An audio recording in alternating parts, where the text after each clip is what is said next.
Today we're going to talk about Tephra, fallout, and advection diffusion equation. Well, welcome everybody. I mean, I think it's really cool that you guys are doing this. I guess I'll just say right now that it's been super interesting. I mean, I'm an old scientist at this point. I've been working on volcanic hazards for 40 years. I actually one of the first volcanic hazard problems I worked on was deploying to Armero, Colombia in 1985. That experience convinced me to work on volcanic hazards for the rest of my life. And it's very fulfilling. And I encourage you to keep doing it.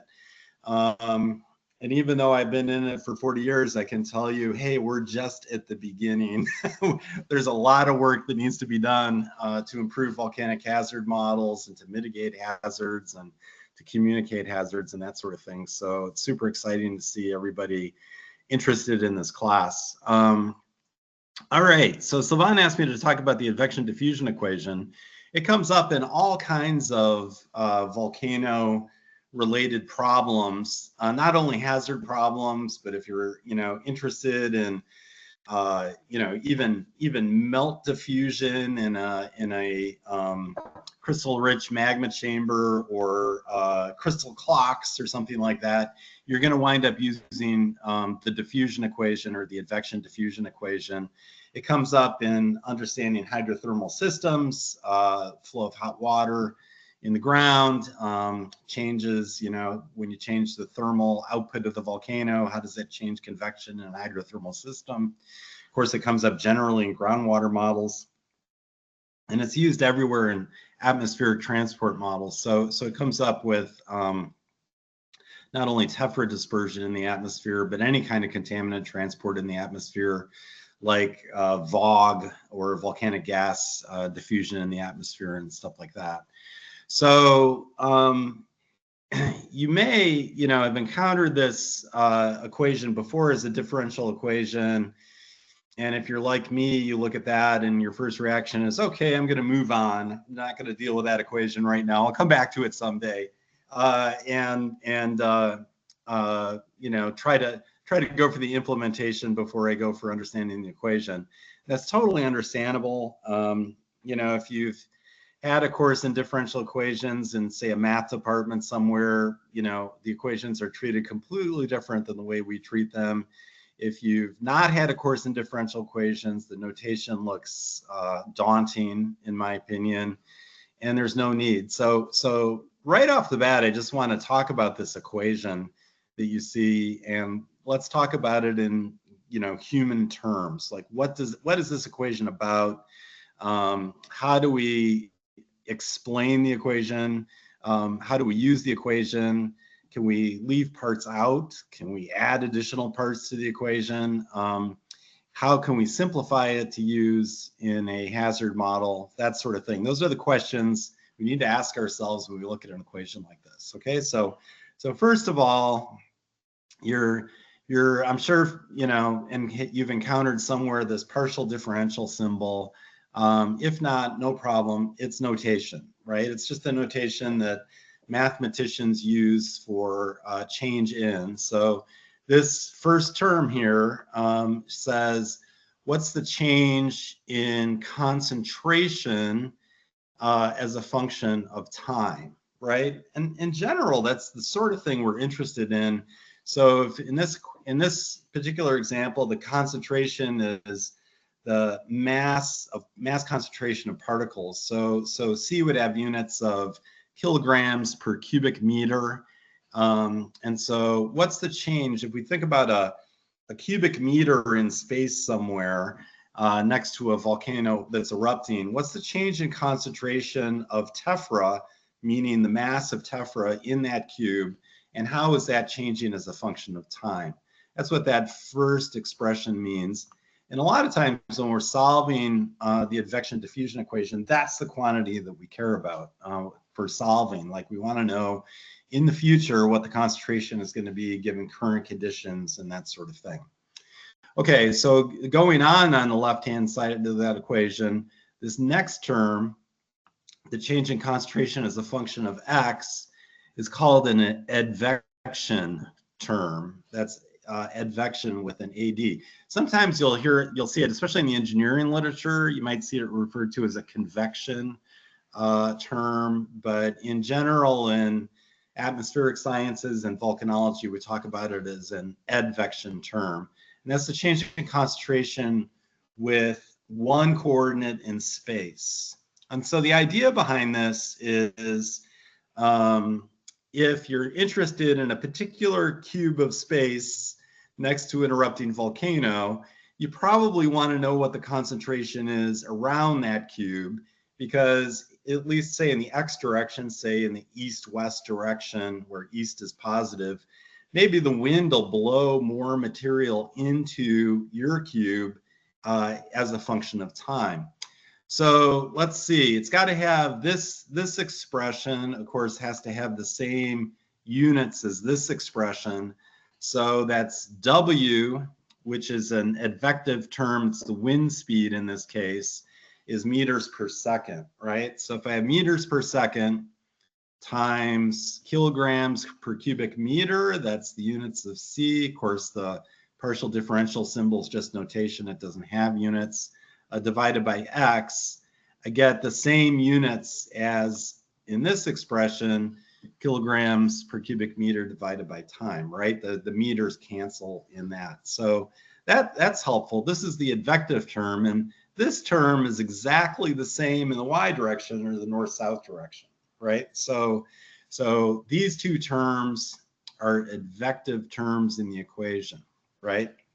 And W is just wind speed. It's the component of the wind field in the X direction and the Y direction. So just using the advective term, if I just have advection in my equation, I'm just blowing particles around. I'm blowing particles from one spot to another in a wind field. And typically in atmospheric models, including Tephra dispersion models, but even in groundwater models, for example, for a hydrothermal system, Wx and Wy, these wind velocities, are considered independently of the eruption. It may not be true, right? The eruption itself may change the wind field, but in general, the advection diffusion equation is not going to deal with that particular issue. So the wind field is something you might get from a different spot, like NOAA atmospheric data or models or something like that. Okay. So then this fourth expression on this is a settling velocity. And so if we think about the vertical part of this, we can say that, well, there's in general in the atmosphere on Earth, there's relatively little vertical motion in the atmosphere, right? I mean, when you're up in a plane, you're in a headwind or a tailwind, it's pretty high velocities, but you're not bucking up and down very much, right? Sometimes you get some turbulence, but you don't have this steady upward or downward velocity. So instead, V here is the settling velocity of a particle through the atmosphere. That's usually taken to be the terminal velocity of the particles. So the idea is that in a given layer in the atmosphere, L, a particle of a given size, density, and so on, J, is going to fall with some terminal velocity.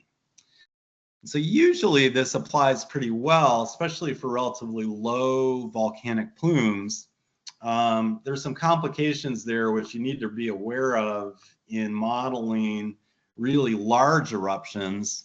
And that is that really high in the atmosphere, particles might not ever reach their terminal fall velocities, terminal settling velocity. But I'll come back to that in a minute. Okay, so these are advective terms on this side, except for the concentration with time. And then on the right-hand side of the equation, I've got a constant times the change in concentration with the gradient in the X direction and the gradient in the Y direction. And these are diffusion terms. So in addition to things blowing around, particles are going to diffuse in the atmosphere. So diffusion means concentration will change from high concentration areas to low concentrations. Things will spread out. It does that in the X and Y direction, and it does that based on something called the diffusion coefficient. And the diffusion coefficient comes up in a couple ways in Tephra dispersion. It gets a little more complicated than K, but in this expression, we're just saying that there's horizontal diffusion, right? There's diffusion in the X direction, and there's diffusion in the Y direction. And most Tephra models that you can use, Fall 3D, Ashfall, Tephra 2, they all assume horizontal diffusion, but no vertical diffusion. And that's because usually the settling velocity over here is much higher than a diffusion in the vertical direction. Some models try to account for that.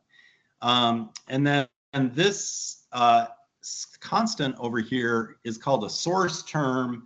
In this case, the source term is the volcanic plume itself.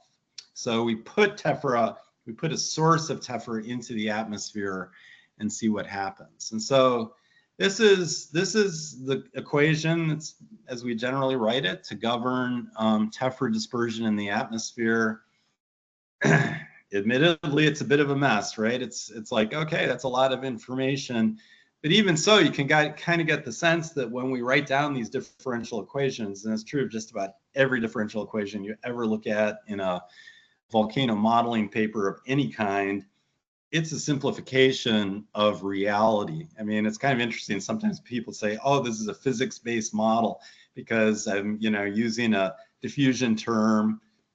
Heck, I don't know what the diffusion term really is, or the settling velocity. Wow, do I really know the settling velocity of particles in the atmosphere? I do the best I can, right? So it's kind of interesting that even this equation, even if you're a little intimidated by it right now, is a vast simplification of the physics that's happening in the atmosphere, and certainly during a volcanic eruption. So I just want to point this out. So if we have an equation like that, I can always look at it in terms of a dimensional analysis. And if you don't feel very comfortable, like I don't feel very comfortable, solving this expression or understanding immediately what this expression is all about, what I do in a paper, especially like if I'm reviewing a paper or something like that, or really struggling to sort of implement a code in a paper or something like that, is I look at it dimensionally. And here the dimensions in this equation are mass, length, and time. Those are the only dimensions in this equation. And of course, if the units, if the terms are separated by pluses or minuses, then they have to be equivalent, right? Apples plus apples equals apples. So you can look through this and see actually that the length units are going to cancel out, and I'm going to wind up with kilograms per unit length per cube per time. That's my basic thing that I'm solving for here, the concentration with time. So I recommend, I don't know if Sylvan's already talked about this, but I recommend when you sit down and look at a paper where you're modeling some process and the authors go to the trouble to give you a differential equation, whether it's a lava flow paper or a gas dispersion paper or a PDC paper, you think about the expression in terms of its units, and that'll really help you understand what's going on.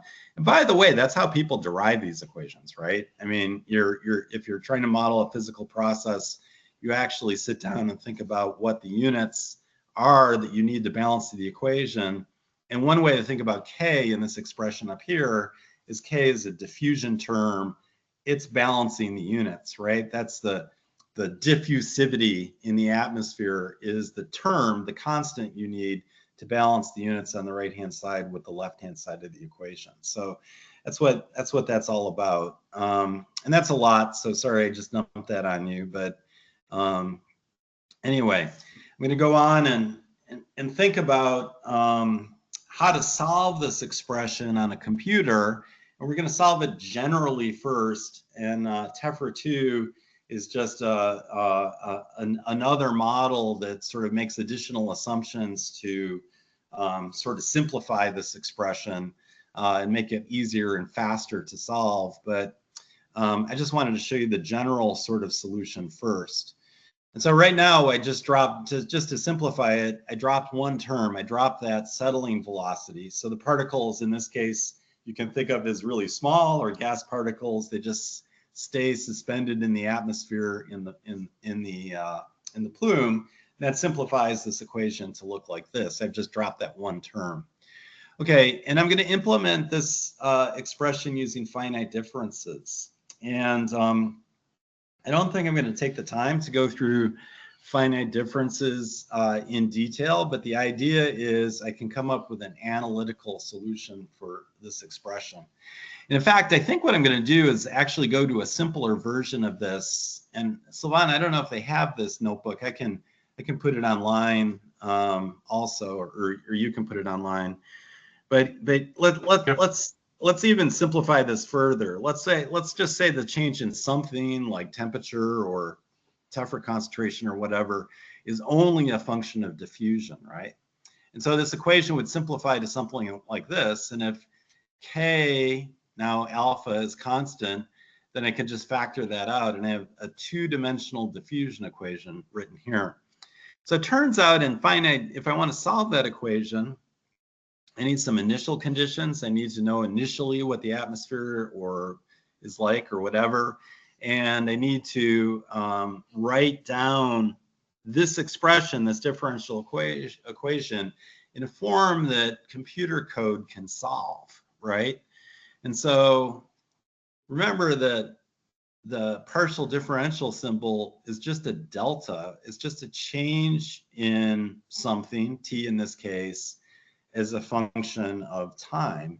And so I can write this expression here that's on the left-hand side of this differential equation as this finite difference. By finite difference, I mean if I select a step in time, I go from time k to k plus 1, then the change in temperature during that time is just going to be this expression, right? The temperature or the concentration at the beginning and at the end. And so this is a simplification of that. If you remember, like when you're learning Calc 1, I guess, or something like that, you know, you wrote down the fundamental theorem of calculus and you messed around with that. That's actually a finite difference sort of solution to the continuum equations that you normally apply in calculus. And this is going in the opposite direction. I'm taking a continuum equation and I'm writing it as a finite difference. And you can kind of prove to yourself that the gradient terms on the right-hand side of the equation can actually be written like this. And so as a function of delta x squared and delta y squared, and this minus 2t just comes up as a result of calculating the gradient. So that's one way to write it. And then alpha, the diffusivity, whatever that is just a constant in this expression. So if I assume that delta x is equal to delta y, that is, I'm using a regular grid, then I wind up with a equation that looks like this. And what's happened here, I've just done a bunch of algebra, no big deal. And I've changed, see, I put delta on the right-hand side of the equation and stuff like that. And I've isolated the temperature or the concentration at k plus 1 time on the left-hand side of the equation, and the temperature now, or the concentration now, the value of T now, is on the right-hand side of the equation. So these are all K's in the superscript, and this is K plus 1 on that side. And that's important. That means that if I have a map or a graph of the change in T as a function of X and Y, and I know it everywhere in my space right now, this implies that I can just, if diffusion is the only thing governing this expression, I can tell you what it's going to be one time step in the future. And that's a method of solving this equation.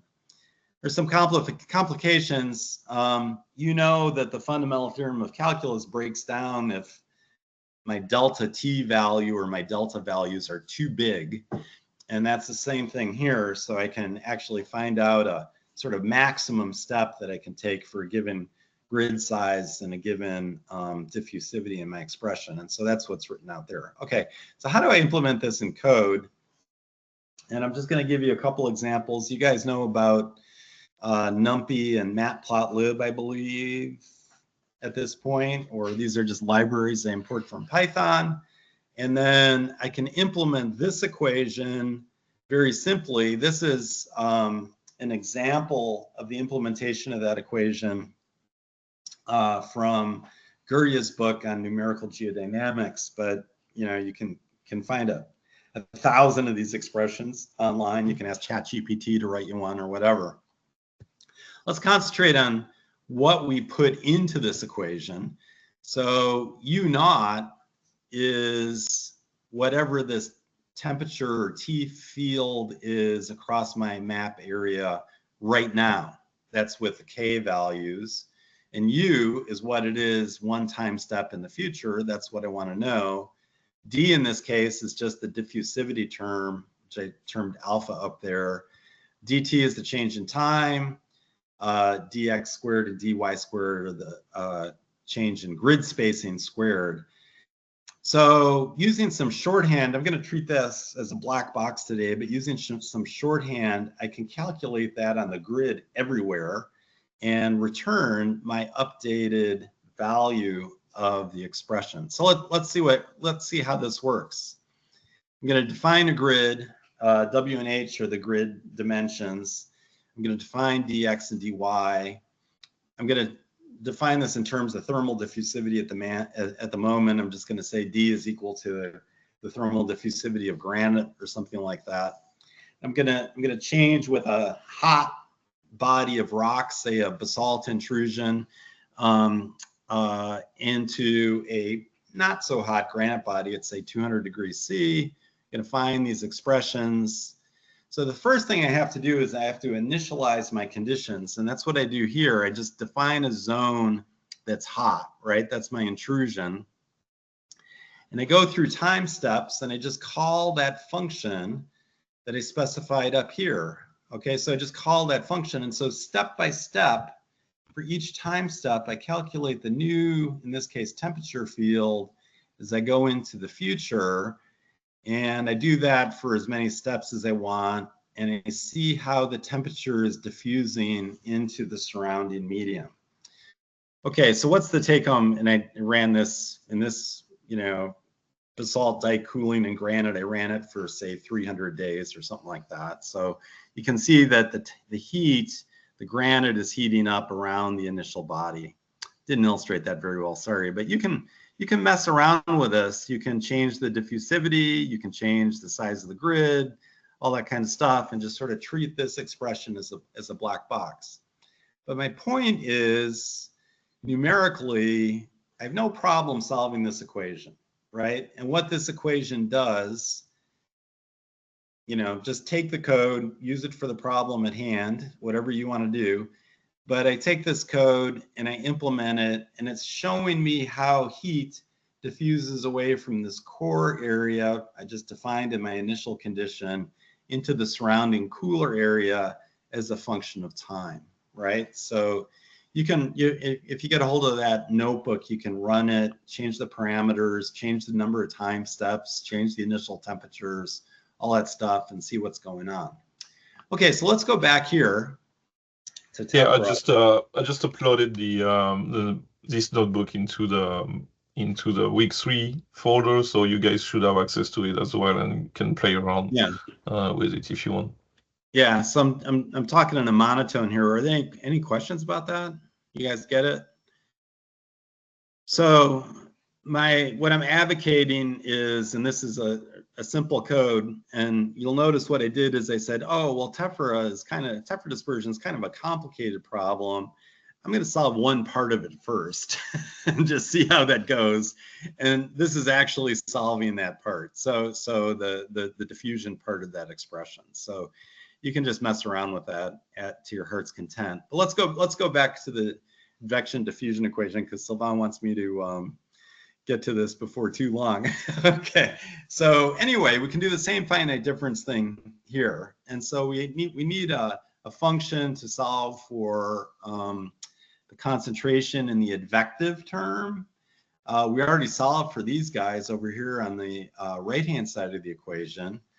And we need to implement a source and stuff like that to see what the change in concentration is as a function of time. So I can use some basic functions. So let's look at these. I'll go down here first. This is exactly the same kind of finite difference model that I implemented before. This one actually is out of numerical recipes, which I guess is where Guria got his expression anyway. So I'm not sure.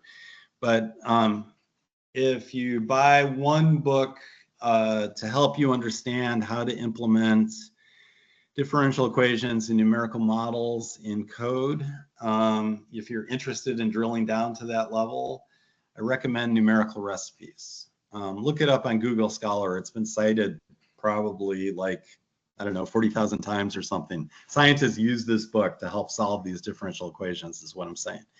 Okay, and then this is a similar sort of function with similar sorts of terms, which are the finite difference approximation of the advection terms in that equation. So it's using a particular algorithm called Lax-Wendroff. You don't need to know the details of that algorithm. It's just trying to solve some problems associated with numerical instability and that sort of thing that creep up in the, when you're looking at the details on this. But you can kind of treat it as a black box almost. And so let's run this and see what happens. I'm going to do the same thing. I'm going to create some initial conditions. I'm going to set up a model space, and we'll see what happens. So in this case, I'm going to set up a model that's 5,000 by 5,000 meters, and I'm going to make the size of my box. That is, like, I want to know the concentration in that box in a 10 by 10 meter cell, right? And so I'm just going to do that. In this case, I've got to specify some wind speed, right?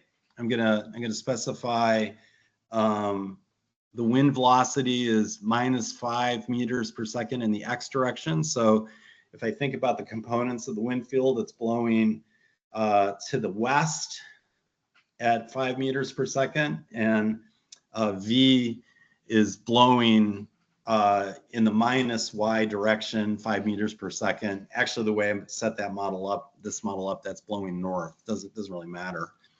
I specify my diffusivity, and I just run that expression with an initial condition. And then I iterate through it. And this is my iteration.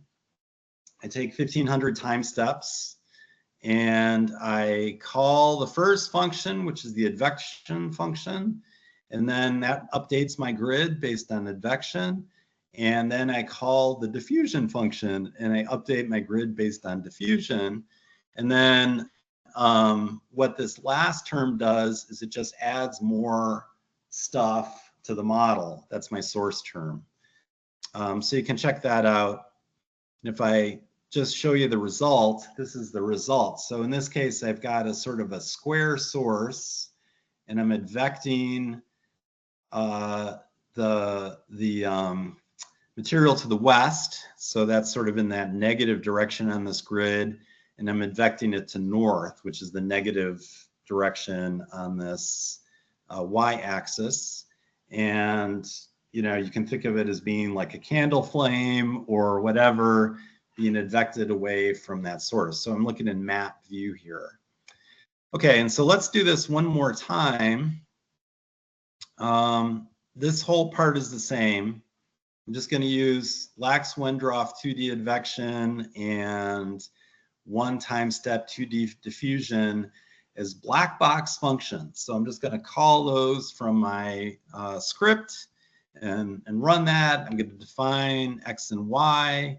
I'm going to just haven't bothered changing the expressions here too much. I'm going to specify some initial conditions. And let's just look down, and we'll look back at the code in a second, but I'm just going to look down and see what my result is here. Okay, so here is a model of something diffusing and advecting in the atmosphere.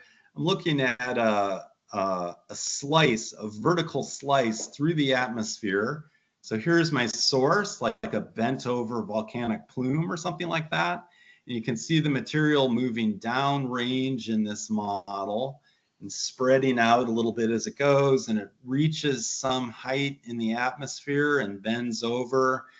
And if I'm sitting here, remember, settling velocity is turned off right now. So I'm not settling these particles to the ground. I'm just letting it sort of diffuse out as it goes away in the atmosphere. And so I could calculate the, say, the concentration at a receptor, like a place a person might be standing downrange from the volcano or something like this. So I guess this is like a volcanic gas dispersion model, if you want to think about it that way. So anyway, how do we arrive at this model given these functions? All right, going to go up here. The functions are just the same as I implemented before. I've got to specify my model space, right? And so it's W and H are 5,000 meters. So this is 5,000 meters in the X direction. And I guess I said there's that many grid points in the Y direction, but it doesn't go as far. Is that what I said? Or I just didn't map it as far. And dy dx is the same as 10 meters in that direction. And so I specify the change in grid spacing, and I specify the time step. In this case, I had a little trouble defining the time step. So I just wound up with something that works. Sometimes you have to experiment with what that time step is all about. And the reason is if the time step is too big, then you get some numerical instability in your model. And that means that the difference equation no longer works. And so errors increase quickly with time, and you get kind of an absurd result. So you know it when you see it.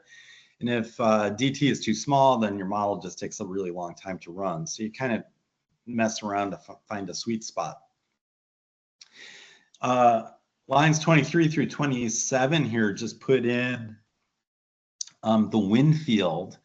So in this case, I'm allowing the wind field to change as a function of X and Y distance across the map area. And specifically what I'm doing here is I'm saying in the Y direction, the wind velocity changes as a function of height. In this particular expression, increases the wind velocity as a function of height. And that increase in the wind velocity is giving me the bent over plume that you see in this model, right? So as usual in these expressions, I'm just inputting model parameters and I'm changing the output, right? This is just a numerical solution for doing that. And then when I run the time steps here, and I specify the initial condition on line 30 is just an expression for where ash or gas is added to the model in this case. And then so the model is run in this step. So I run it for 9,000 steps, time steps, and I call the advection equation, I call the diffusion equation, I update my source term, that is the volcano is still erupting or it's not erupting. You can make that as complicated as you want, and then you just graph the result. And so that's implementing the advection diffusion equation. So that's really fast, sorry about that. But that's sort of some background actually on the advection diffusion equation and how it works in volcanology. So even though these things have numerical solutions, this expression has a numerical solution, we sometimes use simplifying terms to simplifying assumptions to actually simplify the solution and get an analytical expression for the differential equation.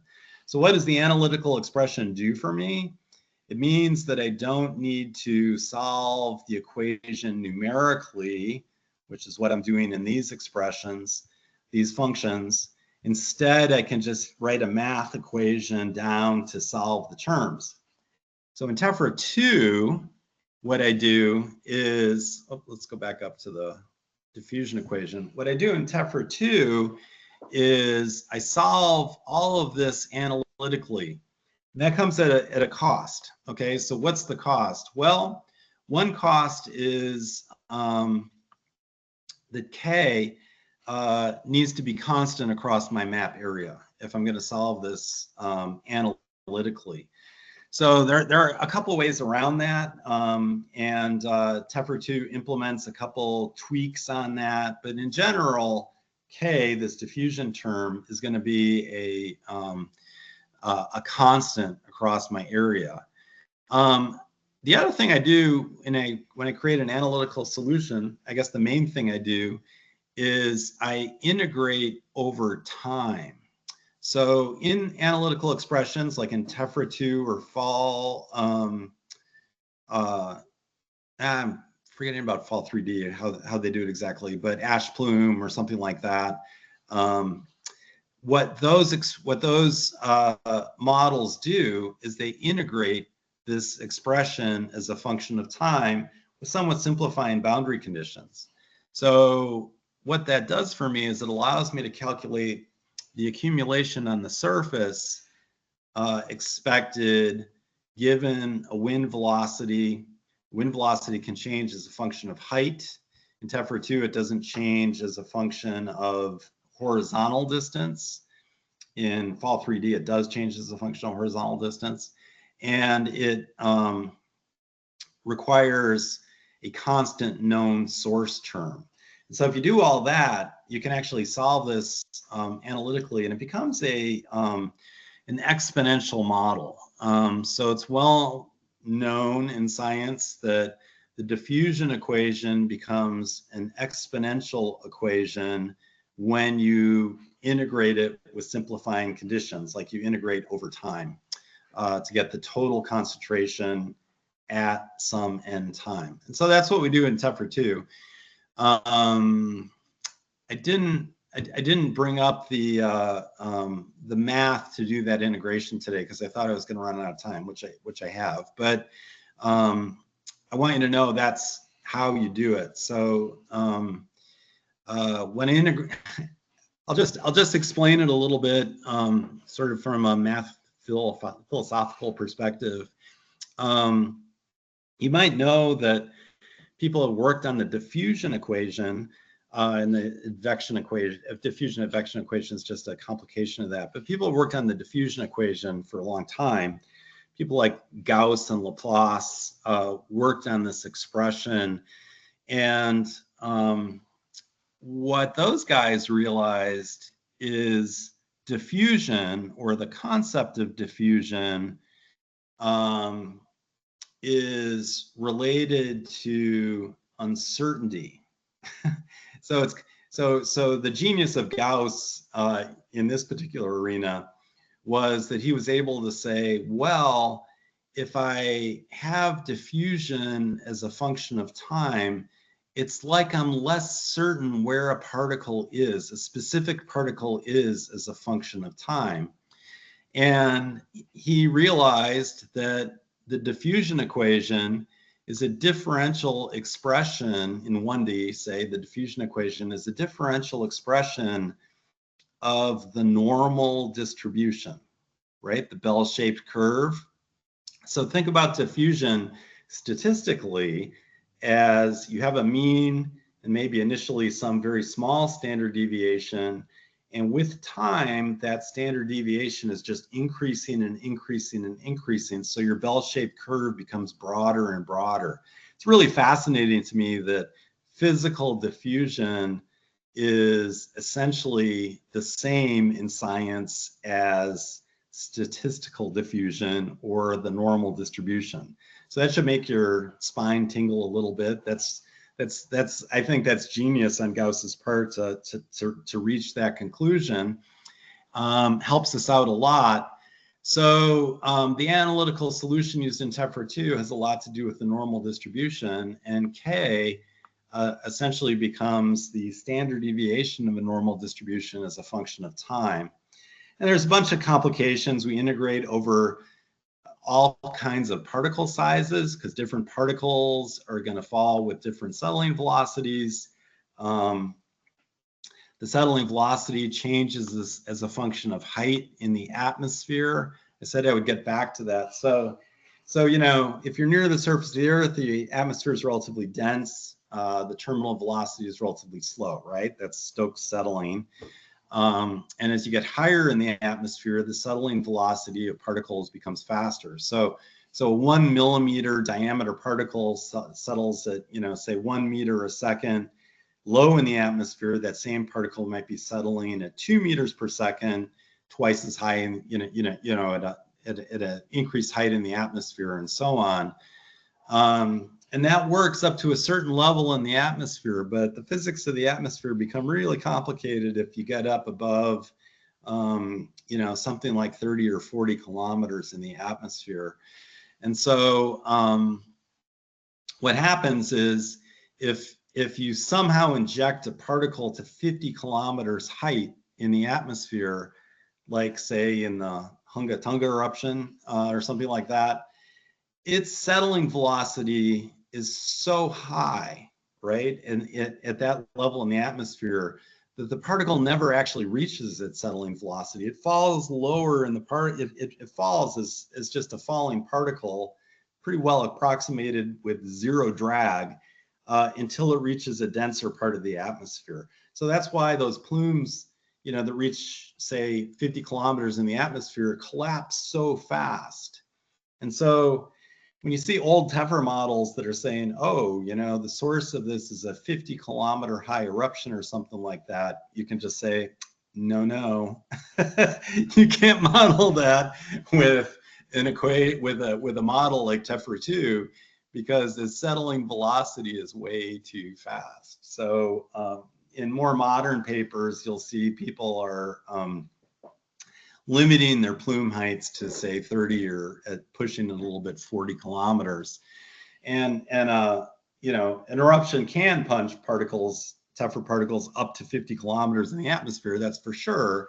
But the footprint you see in an isopac map does not reflect that height. The particles quickly fall out into an umbrella region and fall from there based on the advection diffusion equation. So just be a little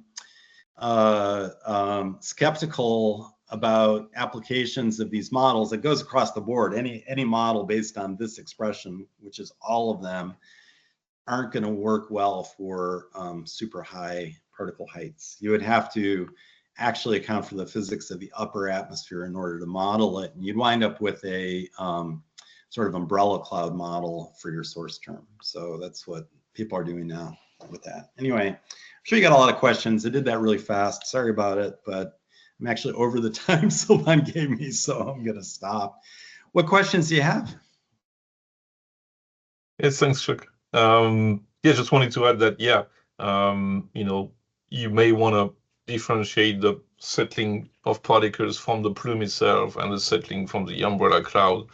And that's what, you know, you guys did when you wrote that alternative model that is actually for large VI eruptions where the settling is essentially coming from the umbrella cloud and not from the plume itself, right? So you get a different set of equation to actually take into account the settling from that higher atmosphere. Yeah, it's super important.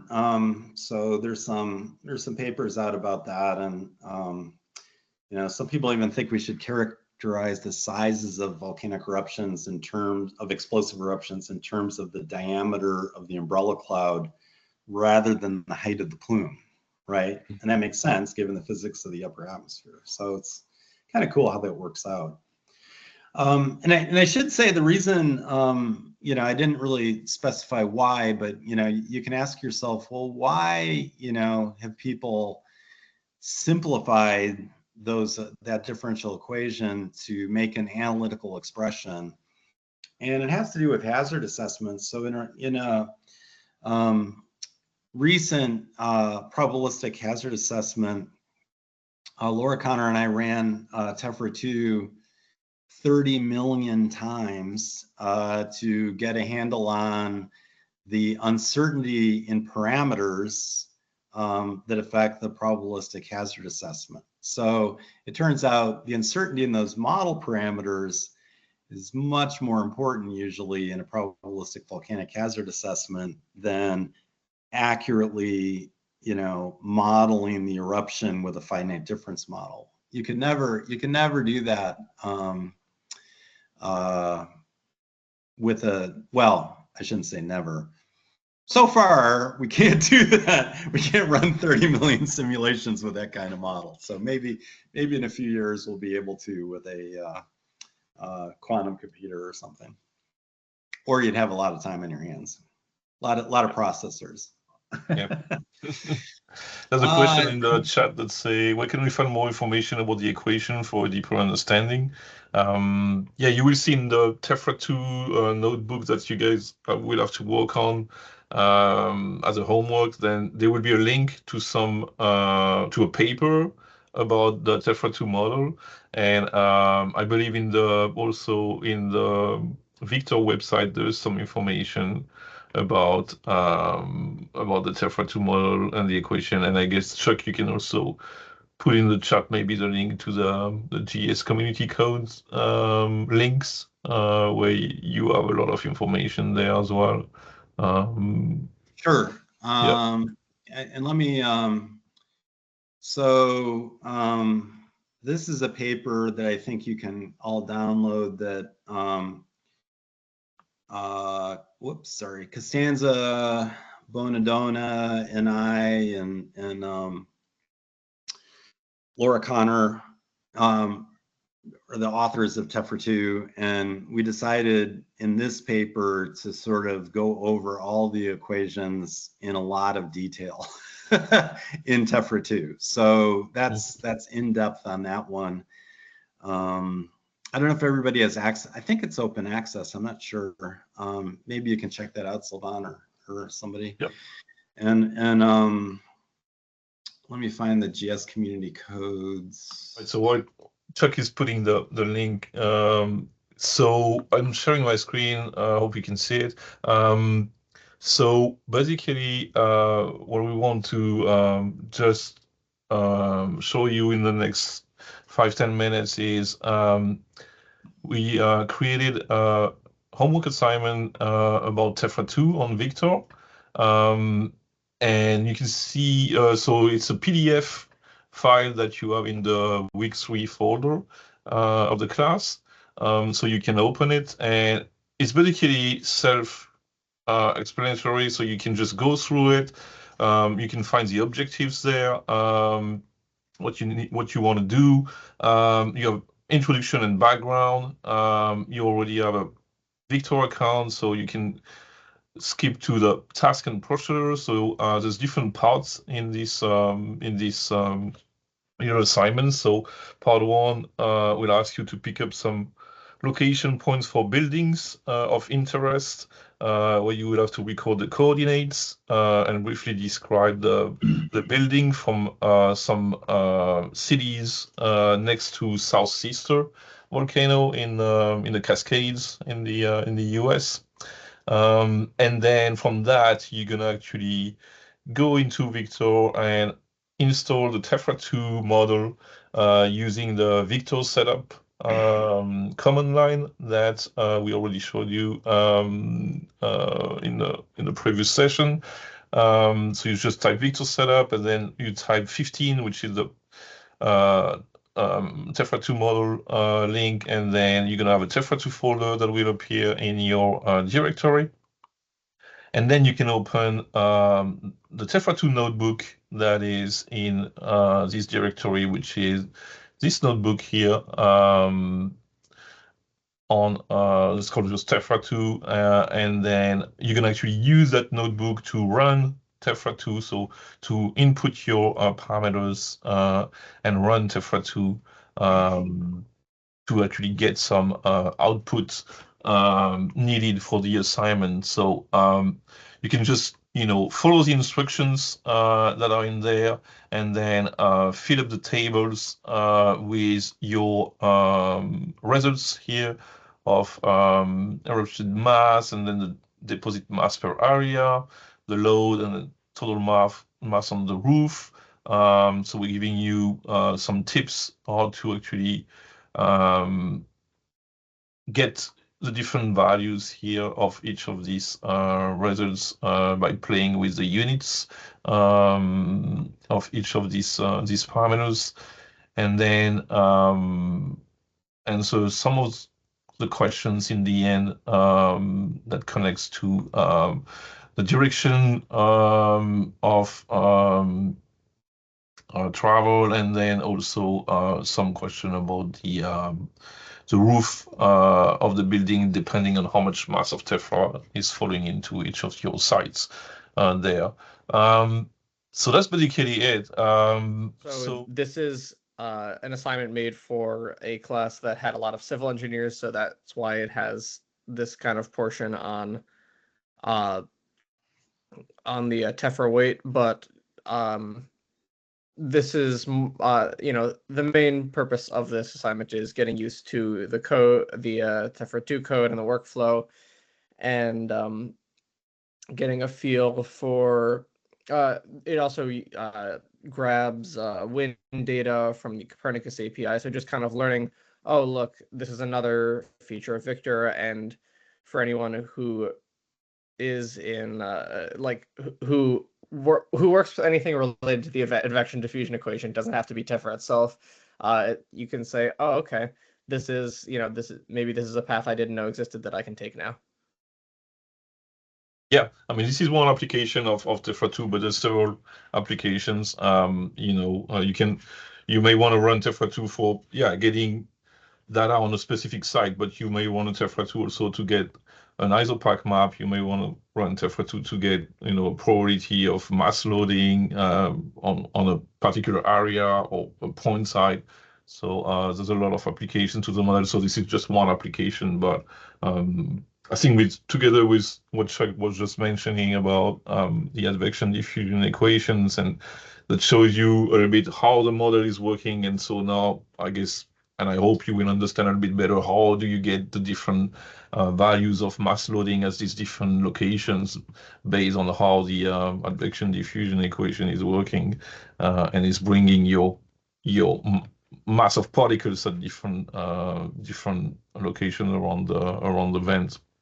And it's pretty cool to being able to run Tephra 2 without having to go through the installation on your computer. I mean, you just copy and paste a notebook and then go through the notebook and bam, you got the results and you're running Tephra 2. I found this pretty cool. So that's the goal of Victor too. So whenever you have a little bit of time, try to go through the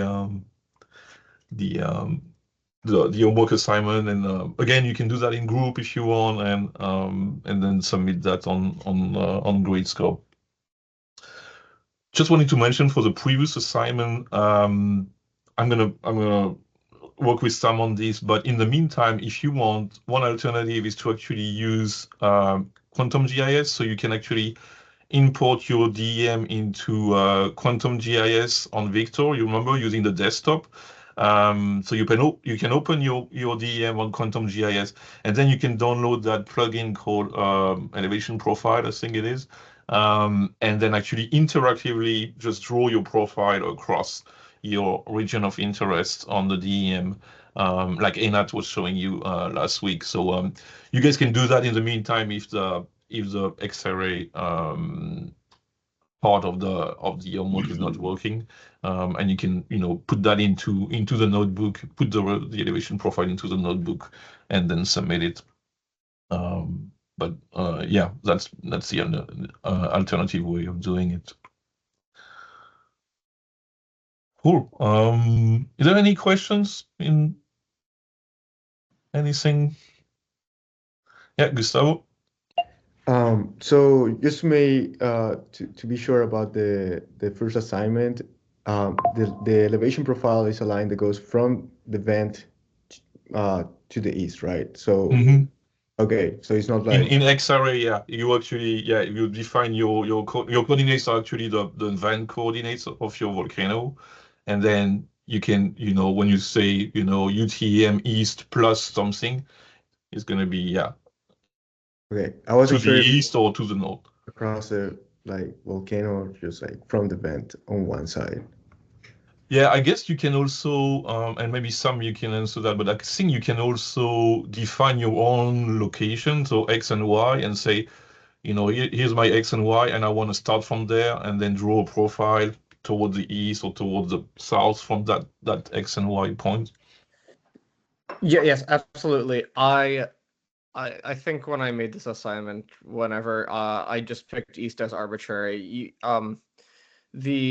The general ideas should, or like the building blocks should be in that notebook, where with the idea of kind of cropping based on the event location, some line of X coordinates and then some line of Y.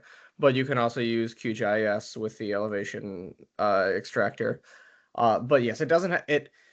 The important purpose here is to have some type of elevation profile in some direction, because that's what you'll be feeding into PyFlogo in like 2 weeks.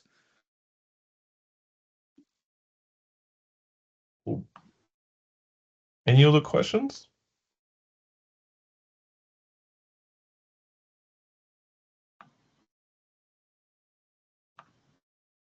Hey, Elsa? Hi, it's not a question. Well, it's just on the elevation. I'm wondering if it's something to do with the uh whether the volcano's in the northern or southern hemisphere. Just because I've run it for a few, like Unzen and Stromboli. Excuse me, they all work, and then the ones that I've run in the southern hemisphere, Merapi and Tungurahua, don't work. So possibly that's some lead on why it might not be working for some volcanoes. Yeah, I was thinking about that too, because my Y coordinates from Merapi is wrong, so I was thinking maybe it's taking like for the southern hemisphere, it's actually not working well, the conversion. I think yeah, I'll see that with Sam. We're gonna look at that and try to fix that as soon as possible. Yeah, sorry about that. That's all good. Then you have to solve it for Pulo Agua, which is on the equator. Yeah. So you can have a mix.